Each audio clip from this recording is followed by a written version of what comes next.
That's good. All Yeah, right. you're here. He's in and he's Alrighty. loud and clear. All righty. Alrighty. Can you hear us? Okay, yeah, I'm going to hang up on this other phone. There Yep, you perfect. go. I can There hear you you go. I can hear you very clearly. Then Beautiful. we That's hear. much Oh, better. you saved our ass here today, Anthony. You saved our ass because I've been all day. The cell phone was a debacle. We got a loud humming noise when I did it, and I made two test calls today earlier that worked out perfectly, and then we do the show this loud humming noise that I thought maybe only I was hearing, but then the fans said they were hearing it. So everyone is called in on Messenger, and I didn't know if you were on Facebook or not, or are you? Uh, I'm not on Facebook.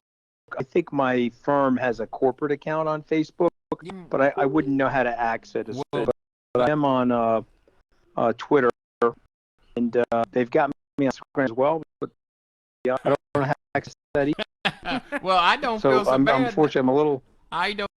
little I don't feel so bad if a hip cool dude like Anthony Scaramucci is socially inept as I am. I got no Well, problem actually, with I that. understand it. I don't disagree at all. I think people are on all sorts of social media and all this tech access to people. It's too much. I'm starting to pull away from it too. And I'm not a big Well, deal. I mean, you know, my I didn't go on is that you get addicted to this stuff too. You end up Yes. spending You too can. many hours for stuff, you know. You can. Well, But it's great to be with you guys. So, is this a live podcast? this is live. Live. We Okay, have great. we have Let's been get going then. this- God bless you guys. I'm this- sorry that get the technical difficulty. well. Yeah, we're Everything's sorry. fine. Very sorry about that. I probably should have done some recordings a couple of days early, but I was convinced it was going to work. So, but no, man, you have these a bee on television everywhere. You're probably more active on Twitter than him, and especially when it comes to sending messages to Donald Trump, and it's almost like a Well, competition. what did you think of our Lincoln Project ad? I that love. was, Was that total? Was that done by you? Well, I'm part of the Lincoln Project. I'm not going oh. to take credit for the ad. These guys Yeah. did an amazing job on the ad. I love Lincoln Project. It is great.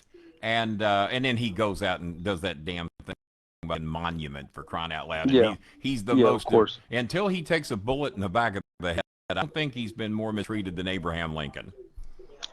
Well, I think it's crazy, but what I can't figure out is debacle after debacle, mismanagement after mismanagement. Yeah. We are somehow in this zip code here where we're at a 40% number for them or 42% number for them. So, yeah. so explain to me how these people want to stay in there with them. I've had trouble. I know that his diehard base is probably somewhere between 27 and 3%. I can understand that. Anything any higher than that, I have trouble comprehending. As a matter of fact, are you familiar with the wrestler Disco Inferno? I am, yes. No. Yes. Yeah, well, Disco's heavily on Twitter, diehard Trump supporter. I was in earlier today, and I'm actually dear friends with him, too. And if you remember, I had you on my show about ago, and by the way, it did just get re-edited into like 7 different segments, and it's a YouTube channel now on the Bowling Alley.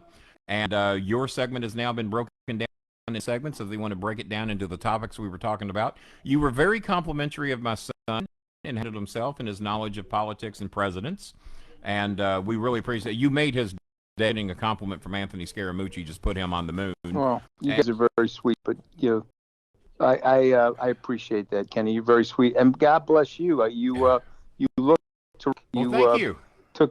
Took proactive measures on your health, and it's for you, right? God bless you. That's Thank you amazing. much. Well, what was that tweet I made? I said, "Do I look pretty in pink?" I said, "Scaramucci says I do." I said, "Well, he hasn't said it yet." That's funny. And I the see tweet. that. I would have definitely responded to that if I didn't see it. Actually, That's really funny. Actually, you did click, or your people did. Oh, okay, yeah. So at least I got a like. I appreciate that. Well, there you go. Pretty cool. You got good people working for you over there. So where do we stand in project now? Let's bring Maya up to date on it, because sometimes she's so negged out by the news, and I wake up in the morning with Morning Joe, and then I see your appearances. I don't care if you're on Fox, if you're on. They don't probably have you on as much over there anymore, do they? You know, I have Fox in probably 8 months. Wow. They used to have me on. You used to be. I used to watch all your appearances. Yeah, well, yeah, like and I haven't met this, but I have yet to meet a Trump supporter where I tell the Trump supporter I gave the president dollars personally between his campaign, the RNC, the fundraising, the inaugural, the transition team, which I raised all the money for. Right. And I for 3 years, and I said one thing on the Bill Maher show that he had in the lunch was, oh, you're kidding. He was calling the 4 congresswomen, telling them to go back to the countries that they came from. Not a good idea. Three of them were born here. One was natural. I was like, come on, it's just racist. You can't talk like that. So he decided to go away. So me being a New Yorker, I hit him pretty hard. Then because he's a keyboard or coward, he goes after my wife. Which to me, the lowest form of life. You don't go after people's. You go after civilians. If you want to take on me, I'm a public figure. I've got no problem with big boy. Right. But my wife's raising 2 kids in a suburban household setting out in suburban America. Yeah. She's never said anything bad about him. You know what? I missed out. And Kenny, I'm not Ted. I'm not. Nope. They go after Ted Cruz's wife. He takes it. Yeah. That's not something in my neighborhood. You wouldn't be allowed back in the neighborhood if you took that. No. It's not. So I'll keep punching until he goes through the ropes. I think he's very badly wounded, and we'll have to see what happens. I mean, he's the incumbent. It's always the incumbent who's. But man, we're in a train wreck right now. Well, and a lot born from poor decision making. Here's my thoughts on it, and I got to let Maya chime in. She has been down with you on the show since you were on the last time, and she was sick and didn't get to make it. Yeah, Maya. You weren't well. How you feeling now, Maya? You all right? I'm feeling much better. I apologize for that. I wouldn't have normally thought. I was dealing with some very serious issues. I was being stalked at the time, and it was very for me to get in front of a camera. But I'm better now. I'm here now with many thoughts and many questions. All right. Well, great. Well, fire away. I'm wide open. The first thing I wanted up is that I've got so many of my people that are in alignment with me, and they're scared that Trump is going to win. Now, you tell me if you feel free to shoot me down anytime you want. I think Trump is going to lose in a landslide, and the reason I feel that way, number one, Joe Biden is not as hated as Clinton was. Even a lot of Democrats did Hillary, and it was the lesser of two evils. A lot of people up to vote because they just knew that Hillary was going to win, and they thought she was going to win in a landslide, even though she wasn't that white. Joe Biden is pretty much, even with this current allegation going on, is pretty well loved by people, Republicans and Democrats alike. It's hard to say too much bad against Joe, and of course you've been involved in it. I have, but I'm predicting that the coronavirus has sunk his ship. He said says and didn't do squat, and you know the language on this show. You can say anything you want with me, and that includes about anybody No, I appreciate that. You know me, I don't hold back, and I don't know the difference. I don't know the difference between on and off the record, but here's what I would say. I'm always. Yeah, me too. Here's what I would say. All right. Is that I think you are right. However, in a situation like this, and I have experienced President Trump's resilience, I've experienced the Access Hollywood tape where the campaign was down probably 12 or 13 points as a result of the Access Hollywood tape in October of 2016. I thought that would have split his vote. Right, exactly. And then 1 month later, he wins. So we got to, you can't ever rule. But I'll tell you why I think you're right. Because that's a good point. The levels of passion against him are exponential at this point. And let me just give specific facts. About a month ago, Super Tuesday 3, the Michigan primary, you had 500,000 people registered, additional people that registered as Democrats. Wow. To vote in that primary. So and he needs Michigan badly. Yeah, exactly. And the delta from 2020 plus 500,000 with the Democrats. Let me give you a few more statistics. Sure. Only 20% of registered voters now are Republican. Oh, So that's every interesting. year since Trump presidency, it's dropped each the year. number of people that declare themselves as Republican is dropping. Yeah. And new registrations, so people that have decided they're now going to register to vote, 64% of them are registering as Democrat Republicans. But the dirty secret that we all know is the preponderance of people are right now as independents. So the quote-unquote independents are 44% of the now. Yeah, I'm so an it just independent. gives you a sense for where things are. I'm an independent as well. The what did you think about the numbers coming back of how tight the race is in not only Florida, Ohio, Pennsylvania, and he's tied in Texas all place. It's amazing. Well, the fact he's tied in Texas scares the life out of him. I don't know if it's James Carville's commentary, but he thinks that the internal guys are sort of fibbing to president and telling him better numbers than they actually are. So, well, he loses his mind if you don't. Didn't he fire somebody recently that gave him some real news?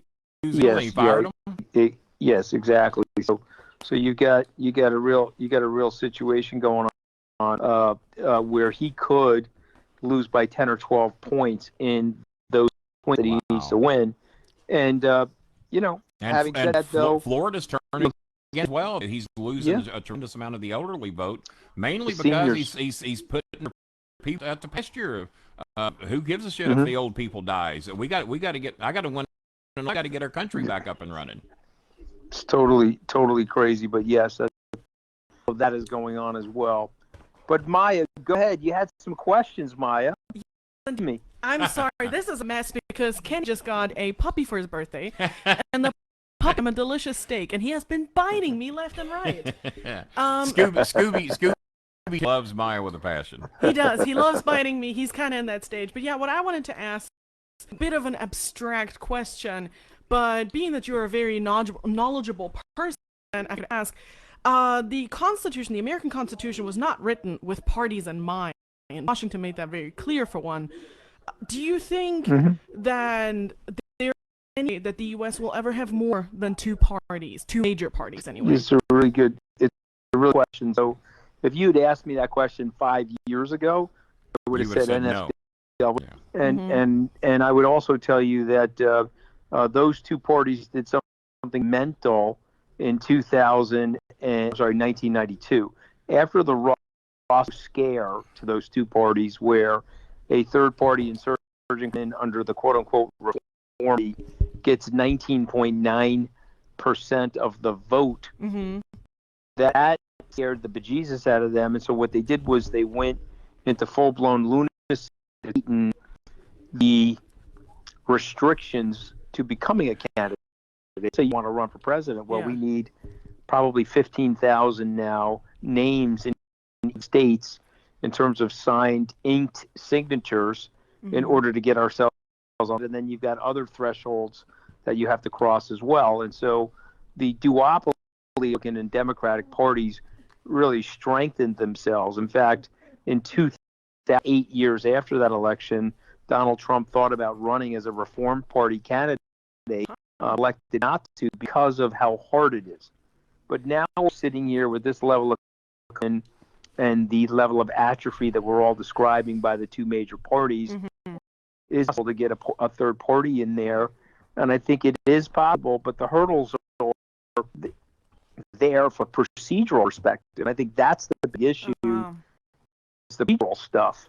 But listen, I mean, I think that we're moving a post-war way in America. I think people are frustrated about left and right solutions, and they really want right or wrong solutions. Before you ask another question, a funny story. I was reading the New Yorker magazine last week. There's a great card that said, it was an anchor man on a news desk. He said, "We just heard from the Democrat weatherman. We're now going to get the weather from the Republican weatherman." Implying that it is so distorted. Oh, like you can't get fact. You're getting it filtered through this partisan nonsense. Yeah, that is the answer. I actually wasn't expecting that. I assumed that you would tell me no. That's what most everybody has been telling me. But you're right. The procedures are obviously thing there. I find it interesting as a European to see this because we have so many more options, and we build a coalition in our parliaments. And here it's one side or the other. There is no meeting in the middle, and I always find that very strange. Just because I think that there's probably a lot of people who do agree on certain things on both sides, but there isn't really a platform for those people. Well, let me ask you a question. As a European, do you like that system better? Sort of a multiple party system versus a bi-party system? I personally do, but of course it is a much deeper issue than just how many parties you have in there. Everything in our political systems is arranged to support those several. I'm sorry, Kenny just started choking the dog. Scooby is going nuts, and I don't know what's. He has never done this to me. He's been gnawing on Maya through the whole show, and we're on camera. I'd give anything to have you on. My arm is gonna be bruised. But no, I think that our systems, they're arranged for what we have. They're arranged for those parliaments. The structure is entirely different. So people often ask me if you could change one thing about the American structural system. There's no one thing I can change. It's society. A whole organization of different organs that work together. Changing one thing that doesn't change everything. You really have to go on like a deeper structural level. So I think that the comparison is almost difficult to make just because it's so different and differently, Yeah. I mean, and obviously, as we're talking about, there's very big hurdles here. When you talk about the American Constitution, and I've obviously spent a lot of time studying it. I studied it in law school, read a lot of books about constitutional history. I'm fascinated by it because it's a fairly enduring document, right? Yes. It comes out in 1789. It's ratified, and you're sitting here 200 years later, 231 years later, and it's still a living, breathing document. And as everyone knows, there's only 27 amendments. And you think about that, we're amending that document. The average is roughly once every 9 years. But you really haven't had a major constitutional amendment. The 27th was in 93. It was a procedural amendment. But the last major amendment was the 26th Amendment, which was the Civil Rights Act and the Voting Act. And so 100 years after the Civil War, still having difficulties for African Americans to vote in the country. And so they put in another amendment. And so what I'm thinking about, what I think will 100% happen, again, it's my personal view, you're 5 years out from the last amendment to the Constitution of any real policy or severity. My prediction is you're going to get another amendment. It'll probably be an amendment on presidential power. That needs to happen. The president has emoted the 25th Amendment. One of the reasons why he's got so many acting officials in the cabinet is it's nearly impossible for an acting official to knock out a president. A person that's not confirmed by the Congress, oh, you're going to invoke the 25th Amendment on me? That's fine. You're gone. Let me put in a new acting person. Anthony, I'm glad you brought that up. See what I mean? I'm glad you brought that up because that was my next question, is that I never knew about the 25th Amendment until Trump got put in office. And I'd heard that there was a possibility that might be invoked. When did the 25th Amendment go in? You knew when the 26th. When was the 25th Amendment added? So that was in the 50s. I mean, I'd have to Google that one to be honest, but they did a couple of amendments rapid fire after Roosevelt's death. They made sure that a term limit on the presidency. Remember, they did not want the if you remember what happened, Roosevelt basically broke the George Washington standing of running for more than 2 terms. And so what ended up happening, so just for your viewers, the ratification of the 25th Amendment was also in 1965. So they did 2 back to back in 1965, the 25th and the 26th Amendment. But interesting thing is, when Roosevelt basically broke that in 1940 because of the imminence of the war, and then even though he was very sick in 1944, he ran again. He's the only person that's run successfully and won 4 terms. Mm-hmm. They sort of knocked that out with the term limit, and so I think you're going to get a check on presidential power. And I also think what's happened since the Vietnam War is the Congress doesn't want to be responsible for anything, so they've sort of allowed the president to execute war powers without it being ratified by the Congress.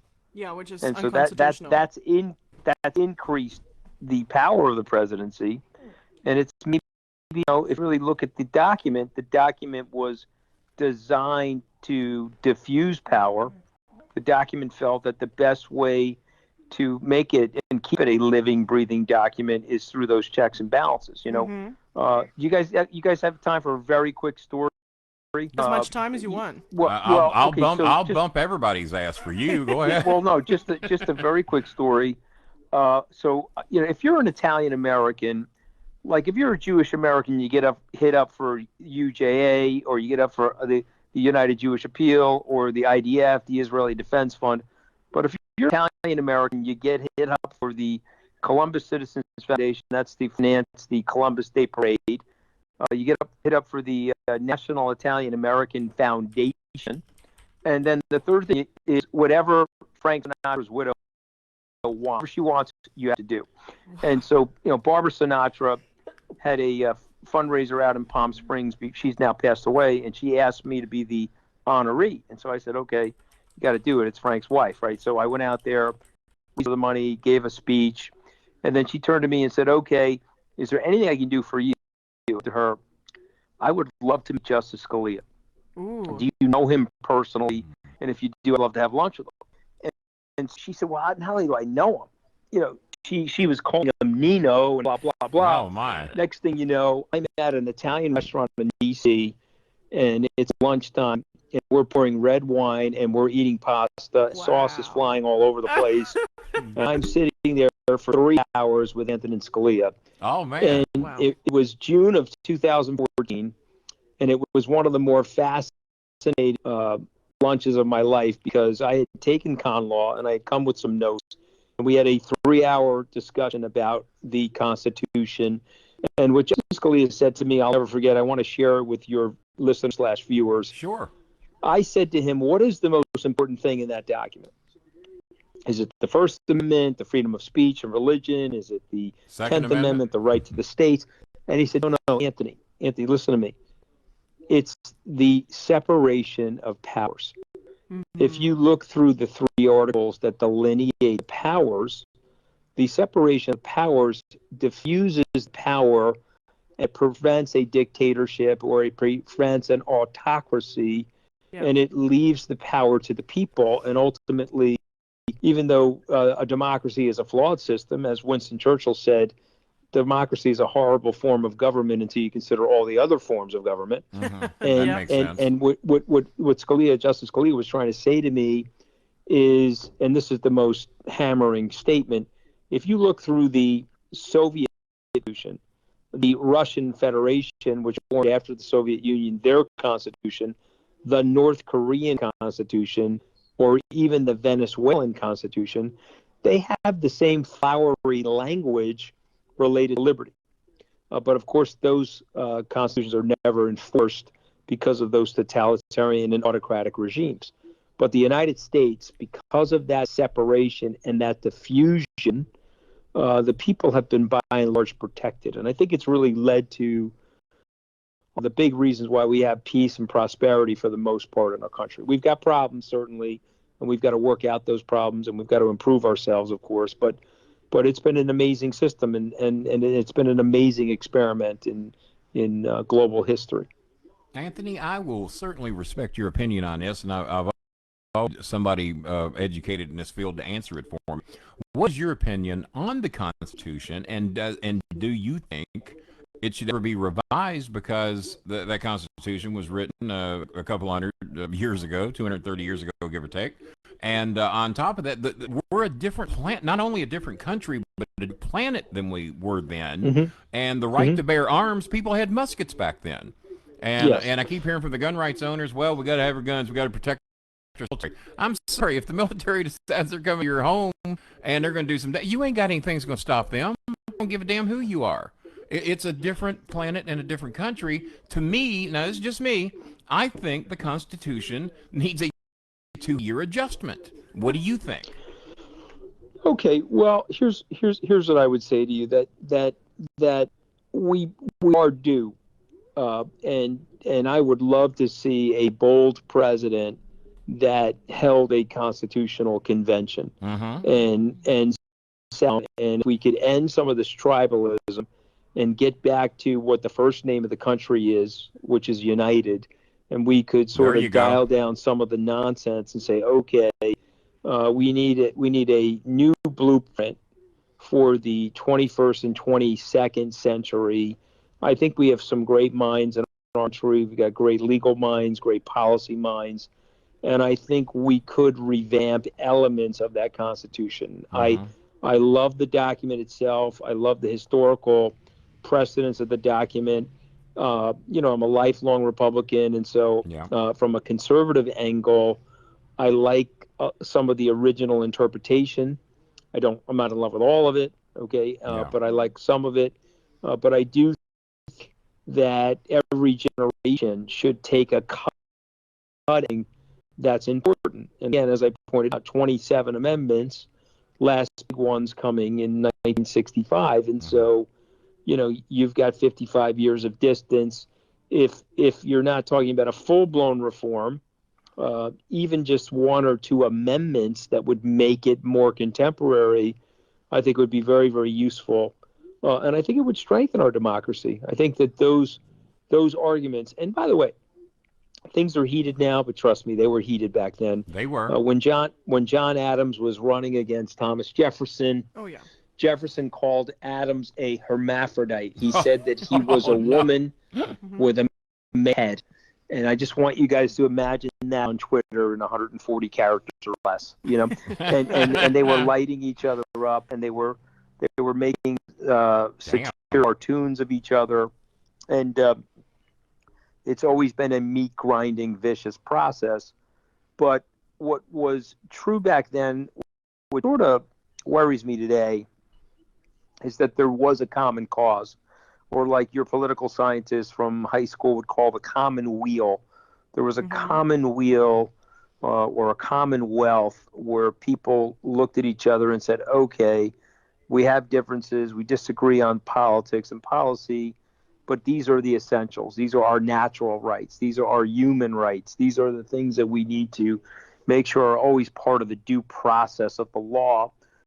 We disagree with each other, or I'm trying to demonize you for political purposes, you're protected in the system, through those rights. And so to me, I think we're gonna have a post-Trump re-engineering, reawakening of our society. I think it's gonna be a much better society, much healthier society. You're just about. Here's that's a very good point. I'm gonna let Maya tag in here after this. I had you on my show about a little over a year ago, I guess, or right about, and I thought it was an amazing show. I loved it. Got to know you a little bit better. I had no clue you'd ever seen my show, so I was so flattered you'd seen it. And but we were on different ends of the spectrum then. You were Mr. Trump supporter. Nobody defended him better and classier than you did, because this entire family disliked him. We never disliked you. And because you always did everything a classy way, and I even told you on that show, you would have made a great wrestling manager because you don't get rattled, you don't get shooken. You would have been an excellent wrestling manager. I don't know how long your history goes back in following wrestling, but you would have been pretty damn good. Where was I going with all this? I think you were just. Unfortunately, I had to make a transition away from him because stylistically, he just was. I mean, look, he's.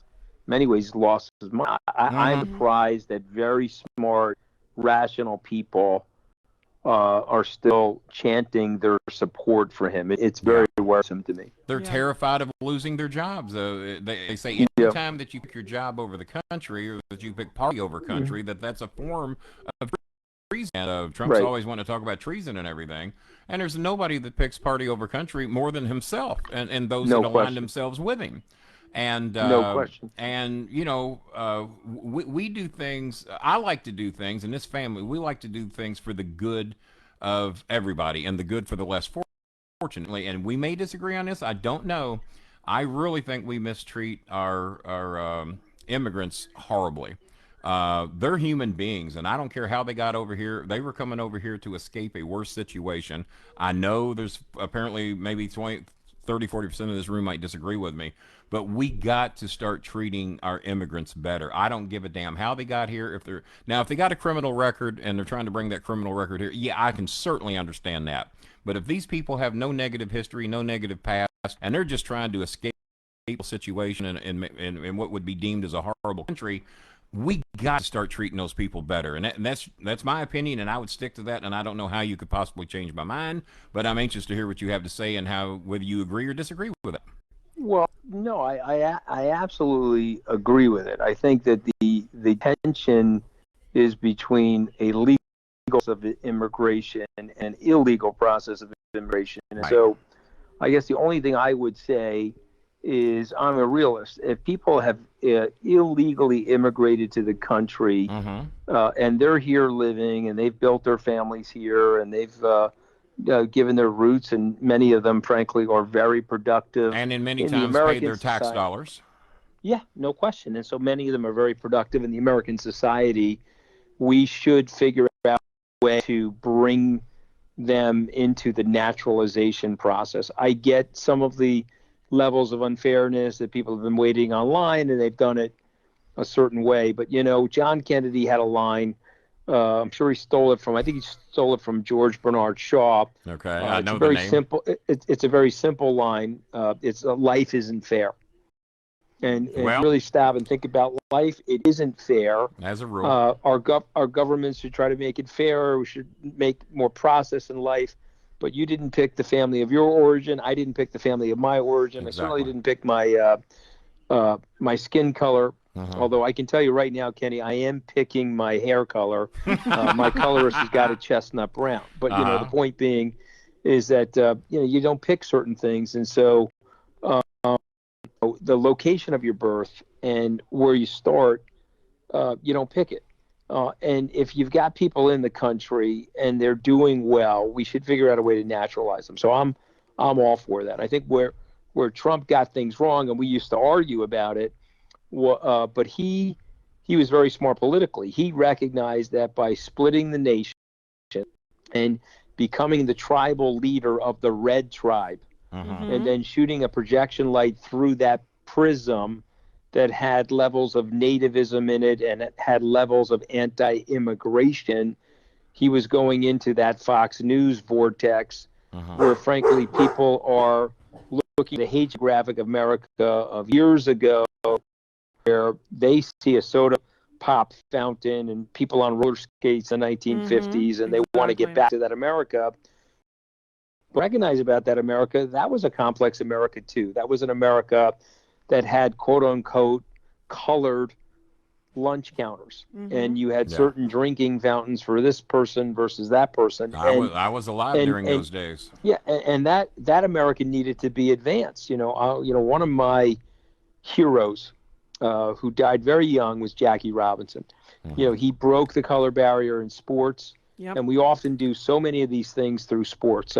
His acceptance in the sports world after heavy racism against him led to the inevitability of Dr. Martin Luther King Jr., and you can tie Barack Obama right back to Jackie. And so, to me, I'm all for the legalization of the people that are here, and I'm more for a wider and more open process because, as an economist, remember, forget about my white stint, although it was very not forgettable given the fact it was only 11 days. But if you just put that aside for a second and you think about my life as an economist and my life as a capital manager, what a country needs is very robust immigration, because very robust immigration creates population growth, which creates economic growth, which creates economic opportunity. Now, Lee Kuan Yew, the former prime minister, is now deceased, and founder of Singapore, said an amazing thing about America about 30 years ago. He said, America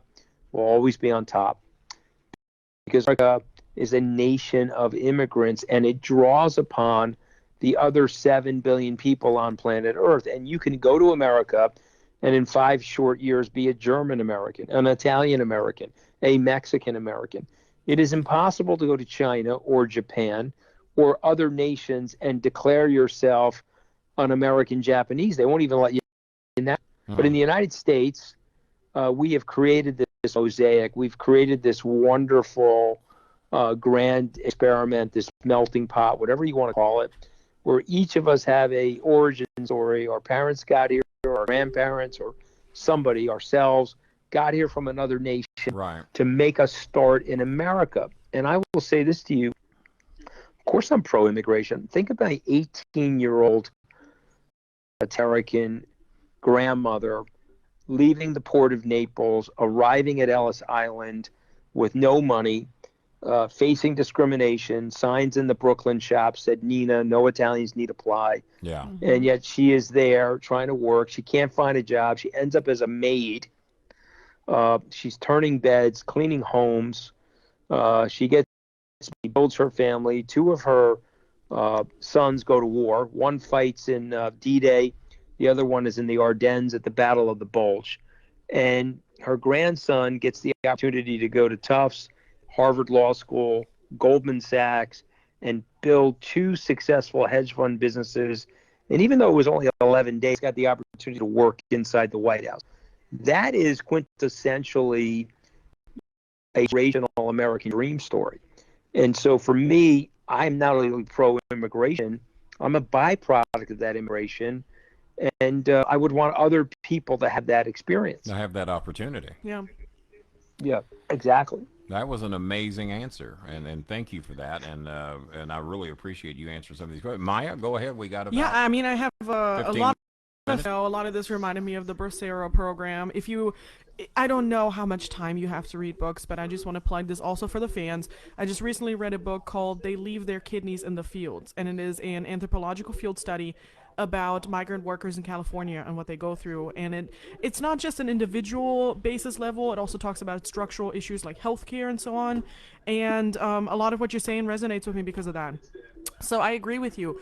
And I also mentioned one more thing. You talked about how was the savior of the Red Army. He was really uniting all of the Republicans. And I think that at the time I didn't quite understand this, but when Hillary Clinton came out and called his fan base, what did you call him, uneducated or something like that? Deplorables. Deplorable. Yeah, deplorable. I didn't term. come up with deplorables, but maybe deplorables. I think Hillary did. At the time, of course, I am incredibly angry, and you know, a lot of the people around me were starting to scream at me, built the wall, and so on. So to me, that didn't matter because I was so angry about my dignity being hurt. But I recently made a lot of friends in Kentucky's Appalachia, and I've learned a lot about the Appalachia region. And one thing that I learned is that this region has been left behind. This region has been taken care of by politicians from either side. Democrats call them deplorables, and Republicans just recently went down there. They promised them more coal, and it's difficult. They explained to me it's difficult to vote against coal because it's like biting the hand that fed you. We're fed by these coal miners, your fathers, your grandfathers. They all worked for coal. You can't vote against coal. That would be so disrespectful. And so they vote for coal. And just recently, I don't know if you've heard about this, but in Harlan, Kentucky, where they say you'll never leave Harlan alive. Said it unjustified. Yes, famous song. Coal miners were put back to work, and they did their job, and then the coal was transported out of that region without them getting paid.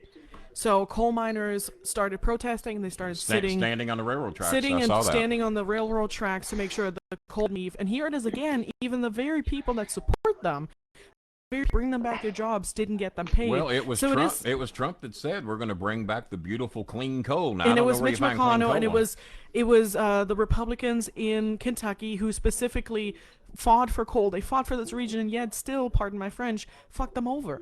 And this is what makes me so sad, that even when you vote for the people that have your back, they still don't have your back in Appalachia.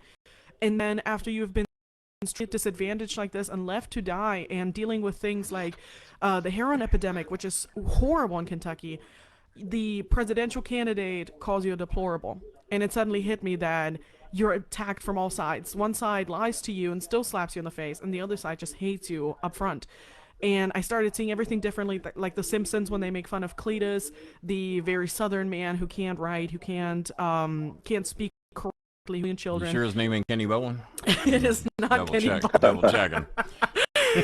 And it's always this Hollywood image of Appalachians and Southerners, pardon me, 1 second, who are left behind. And I think that this plays an important role with how Trump and the Republican Party win many times, and it doesn't help me either.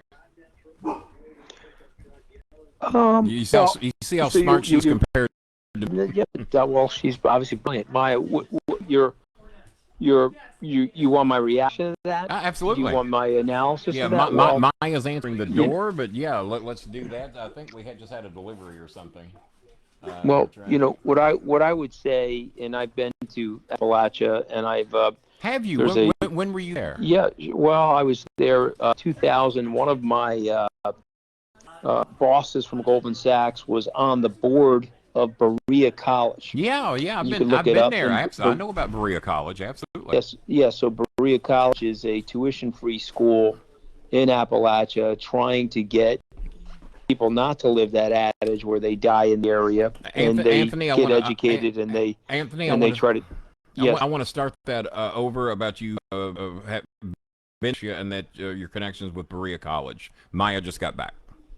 Oh, okay. Yeah, no, I was just saying that, in 2000, I went down to visit Appalachia and spent some in the area, in the coal mining area. My dad is originally from northeastern Pennsylvania, which is also a coal mining area. Coal country there. Yeah. I don't know if you've ever saw October Sky by Homer Hickam, but it's something that you can stream on any of the videos. There's an amazing story about how he lived in Appalachia, grew up in a dirt poor area, dirt poor home, and he went on to become one of the rocket scientists for NASA, and how that worked for him. Damn. But here's what I would say. I would say that there's several passages in the Bible that talk about the poor and the difficulty of removing poverty from a society. And there's one quote in the Bible, and you have to forgive me because I can't remember the exact passage, but it more or less, the translation is that the poor will always be among us. Yeah. And there's great sadness to that statement. And the point being is that there's things that can get done, and there are people that can be talked. You can put policies in place, and you still can't solve the problem. Shlaes, Amity, Amity. She's an author. She just wrote a book called The Great Society, and it is a book about trying to fix Appalachia. It's a book about the Lyndon Johnson anti-poverty programs and the war that was declared on poverty in the 1960s, and the different programs that were put in place by the government, including Medicare and Medicaid, to try to improve the nation's footprint of income and try to equalize things to some level. And yet, when you look at the statistics today, the wealth divide is greater today than it ever has been. And what you learn is you can try to mandate certain things, and you can try to even use market forces to improve certain areas of the world. But there's some unfortunate systemic, endemic things. And I'm not a pessimist by any means. And so I know as we continue to advance technologically, we're going to create massive abundance in our society. And we just have to make sure that we have the right political leaders that make sure that we can sort of figure out ways to share that without creating resentment. And so I'm not ready to write off Appalachia today, but I can explain why it hasn't moved much in 60 to 80 years. But you could see that move in the next 30 as we continue to innovate and we to really go exponential on things like AI and production and 3D printing and all of this sort of stuff. But you know this and I know this, but it's worth saying, politicians care about themselves. So into those areas, they'll say whatever they think that they need to say to get the votes, and then they leave and they'll show up and say the exact same things to the exact same people the next time. Yeah. What's your opinion? And read Wes Twedray's question. He's donating like and we got 30 pounds of chicken here. We have a fan here with a question. He would like to know your thoughts on any one administration getting more than 2 Supreme Court picks. Yeah, I mean, that could be a constitutional adjustment amendment. Yeah, that could be, right. Yeah, you know what I mean. I mean, you never know, because it's interesting because what you're worried about by limiting it is you don't want just one 4-year electoral term to alter the court for so. Which, in my opinion, is what Trump has been trying to do. He seems to be far more dedicated into changing these judges than anything else he's been working on. And I see why it sets him up for the future. I see why, but is it right? I mean, listen. I mean, interesting question. I have to think about it. It's the first time I've heard that. I would probably need to think about it a little longer, intellectually and intuitively. I gotcha. My first reaction is, okay, so you have 4 deaths in one term. What do? You leave the court seats vacant until the next election? I don't know. Well, you can't do that either. You can't do that. I have to think about it. But I guess my reaction is that elections matter, and if it's Barack Obama or Donald Trump, I would probably not change it, because I think these things smooth themselves out over time. And there's another thing that happens to judges with lifetime appointments. As they mature, lose levels of their ideology. Let me give you 2 very quick examples. I totally agree with you on that. One is Governor Warren. Earl Warren enters the court. He's a staunch conservative. He's appointed by Eisenhower to the court, and it's the Warren court that leads to all of the judicial activism that creates the forward progress on equal rights and equal protection under the law, the Civil Rights Act, the changing of Plessy versus Ferguson with Brown versus the Board of Education. Meaning like the equalization in the schools. All of that comes out of the Warren court. Yet Earl Warren is appointed by Dwight Eisenhower. He's a Republican former governor from California. He makes all that stuff happen, even though everyone would say, okay, what did make it happen? Justice Roberts, everybody thought he was going to rule against Obamacare. They thought. But he ruled for it. He did. And even though he was appointed by George W. Bush. So I'm probably against, as I'm thinking it through on the phone with you guys and in your podcast, because I think these things have a tendency to even out, and they sort of get to their weighted average over time. All right, here's got for you. What is your opinion? And I have preached this as hard as I can for several years now. I think there should be an age limit. I mean, there's an age minimum on being president. Why? Because you're not mature enough. They don't let you start till you're 35. Probably don't want a 27-year-old guy for president, even though I do like AOC and she's in her 20s. 29, I think. She has many things to learn still. She applied for a different position. I mean, absolutely. This is not a criticism of her. Absolutely. I totally agree. And so I agree with the age limit for you got to be 35 or more. I agree with that. But I also think there should be an age that you get out.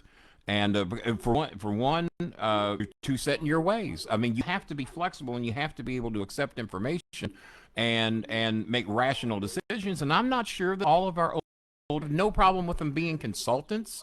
And I'm talking about we had Elizabeth Warren in her 70s. We got Biden in his late 70s. We got Trump about to hit his mid 70s.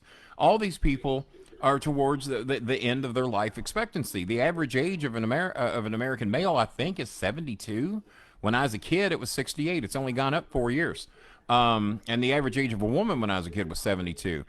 I 55's long enough. It used to be a mandatory retirement age. I think we need younger people, right? And we have older, we don't roll them out together, but we have them consultants. We learn from older people. We learn from the wise and the old, but I don't know if they should be running the country at those excessive ages, and that includes me too. I mean, you know, number one, I ain't smart enough to run anyway, but you are. And if you don't mind me asking, I probably should have Googled it and looked up. How old are you, if you don't mind me asking? 56. You do not strike me as 56 years old. Yeah, no, I'll be 57 in January. Damn. See, I was wondering how you used so much. I was a kid, and we were both kids. I'm 60.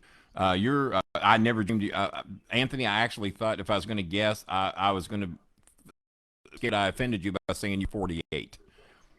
All right. Well, I mean, I'll take it. I mean, that's almost 10. That's almost 10 years. That's almost ago, 10. So, yeah. Yeah, I'll take it. I'll have to send a nice thank you card to my dermatologist. Well, when Maya told me you were the hottest man in the country, I bet she didn't know she was saying that about a 56-year-old man. I did not. All right. Well, Maya, that flattery will get you everywhere with me. When am I coming back on this podcast? So. Anthony, you got an hour on here every day of the week if you want. So, all right, but Kenny, here's what I would say to you even about that. Okay, I'm anxious to hear your answer. And again, because I that the people are smart. You know, I mean, the mistake that was made with Donald Trump, that obviously can happen. It's interesting that he lost the popular vote. He won the electoral college about vote. 3 million. Yeah, he got a landslide. He got these poor, intimidated Republican congressmen and women thinking that he won in a landslide. But he's actually a very weak and ineffective leader, and so I believe he'll be blown out of there, and I think he'll lose. Didn't he technically or even if he win? Doesn't, the system is strong enough to even overcome Donald Trump. So for me, I would make that imposition because I would leave it up to the people. Because we don't know what the future is going to bring. You know, you and I may be able to take a pill in 5 years, and all of a sudden we're genetically and biologically 25 again. Yeah. And you know, you have a mental acuity, and your knees don't creak when you get out of bed like mine do, and all that other stuff. And then all of a sudden you're like, okay, why did we limit those people? Because you know, life experience, there's value to it. Yeah. And there's value to, you know, there's value to that that passage of time. Yeah. You know? No, I agree with you 100%. In fact, I'm kind of shocked that Kenny's saying this because, and I'm going to rat him out, just about 3 hours ago on the show, when talking about his 20-year-old girlfriends, he specifically said, and I quote, age is just a number. I did say that. I guess you got me. There you go. I guess you got me. There you go. But my girlfriends, none of the 10 of them are looking to run for president of the United States. No, look, I'm looking at policies and I'm looking at ability. I want to see capability. I don't care about the age. Capability is all. All right. That's what matters to me. And you know, I think that this is probably more of an American thing too. I also don't care about what they do in their individual lives. Like, for instance, whether they cheat on their partners. You know, if it's something. Well, that's very French. Yeah, I mean, look, yes, you were right about that. Yeah, exactly. That's very French. The issues I had with Sarkozy were not about his relationship. I got one thing to say to that, and that's oui. Exactly. Oui. Yeah, there you go. That's perfect. That's all I know in French. Well, look, I mean, for me, I try not to judge people that way. I don't like being sanctimonious or righteous with people. With the best that I can. I'm not sitting there throwing stones at other people. I know that life is complicated, you know. Yes, indeed. And I don't like imposing my will or my ideas on others. The flip side, though, is that you know, there is right and wrong. We all know that, and we got to just do our best to try to, you know, to run our lives that way. Well, you but know, then again, listen, I'm far from perfect, but I do try to get up in the morning and say, okay, I can do this in the right way today. Well, that's what I've always noted about you, and that's why we liked you so much, even when you were a diehard, and I'll say it, a diehard Trump supporter. And I just thought you were too good, too decent a person, too sweet a man to defend this guy, and that was what threw me off. You're not the prototypical. I'm a lifelong Republican, and I thought at the time, Maya's bringing this up now as it relates to Appalachia. You know, when I was on that campaign, we there's a promise embedded in that campaign. I wrote about it in Blue Collar President that we have to solve for the aspirational dilemma that blue collar people have in our country. They feel we went from aspirational blue collar families like the one I grew up in to desperational blue collar families in 35 short years, and we have to go back. I mean, we have to figure. And I thought the president was going to represent a solution. So I got it wrong. I'm willing to admit it. I mean, unlike these other guys, Kenny, I'll tell you what, I'm wrong. Well, I had to do it yesterday. I had to do a 1-hour apology about a rib I played with my dog. And I told everybody my dog head was stuck in the fence. And that I called 911, that my baby's head was stuck in the fence and I need help. And Maya, this criminal, photoshopped 2 fire trucks and ambulance firefighters trying to get my dog out of this fence. Photoshopped some firefighters' background. They looked absolutely horrible, just part of the joke. It was part of the joke. They looked really desperate, as if they had worked for days. It was like a very exaggerated scene, and we figured that people would laugh about it because we usually pull these ribs. Yeah, I do this. I supposedly beat up 5 cops in Memphis and killed a guy in jail for a ham sandwich, but that was okay. But the fact that you photoshopped a fireman trying to rescue your dog out of a fence, and we had all these various reasons for why this was going on. They'd gone on for 12 hours. And 41 called here. They didn't call, they wrote me, and Tara Bassett of Fox 41 was sending a news team over here to cover it. And I had to explain to them, this is a joke. My dog is not caught in the fence. And so they made me feel like shit, so I go on last night and do a 1-hour apology, and Tara Bassett is in the room, which I didn't know, and is still giving me shit. What a stupid thing I've done, and how she was very disappointed that her story ended up being a bust, and that she wasn't able to report and that people have wasted their time. PETA's been called, pet ops have been, the police have been called, and which I'm thinking, how could anybody believe what the hell I just did? And but it turned out they didn't even look at the story. They didn't look at the pictures. They didn't read that it took a 404 circular buzzsaw to cut him out of the fence. Do you know where that comes from? 404 circular buzzsaw? I don't. That is see that in a dentist office. He was playing a dentist, and he says, "Oh my, that looks like we're going to have to do a little extra work on that tooth there, young man. We're going to need a 404 circular buzzsaw." Oh my God. So that was where I got it from, and just all kinds of stupid shit. And people, 80 to 90%, even my closest friends believed it, and I felt horrible. So I started crying on my damn show last night that I wasn't scheduled to do because I knew I was doing 12 hours today. And I did, by the way, build you as the feature, and I gave you the entire hour, and so thankful you used the whole thing. I love you for it. Hey, listen, my pleasure. It's a big honor to be on and do it again. Well, thank you very much. And I don't even know the charity, but my assistant said you wanted me to make a donation. So absolutely, I sent some money as well. We appreciate it. Thank you so much. We are working with a couple of different. Good luck to you guys with it. Yeah, thank you. It's homeless and needy families here in the Louisville. And Chris and Maya for weeks and weeks have been going down. We've been pooling our money together and feeding the homeless that are under overpasses and the bridges here in the area, and finding out about needy families that need money, that are really having a tough time right now. And you have been a tremendous help for that, and we certainly thank you so much. Thank you. Well, my pleasure. All right, guys, we have a great weekend, and let's do this again soon. And good luck, Denny, and stay on that health plan you're on, Kenny. You look great. Thank you much, and you telling me I look great is the best compliment I'll get all day. I thank you, my friend. Thank you so much. Be well, guys. I love you, Anthony. Thank you for doing what you did for us. Thank you so much. Bye-bye. I'll say good day.